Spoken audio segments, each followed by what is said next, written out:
Ho, ho, ho und damit ein ganz herzliches Willkommen hier zur großen Weihnachtsgeschichte 2025 am Kanal. Bernie und ich haben natürlich auch heuer wieder keine Kosten und Mühen gescheut und haben ein eigenes Wintermodul für die Weihnachtsgeschichte 2025 gebaut.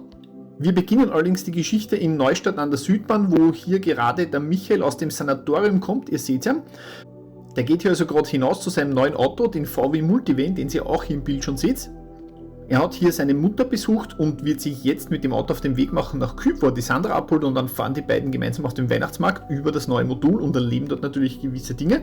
Ich wünsche euch ganz viel Spaß beim Anschauen der Geschichte. Noch ganz kurz, ihr habt das vielleicht gerade in dem super coolen Blendeffekt bemerkt, es ist langsam Winter geworden. An dieser Stelle ein ganz herzliches Dankeschön an den Paul von Bahnblick, der hat mir hier und heute unter die Arme gegriffen und hat mittels KI die Originalanlage Neustadt an der Südbahn in einen Winterzustand versetzt. Ich möchte jetzt gar keine große Diskussion anfangen über KI hin und her.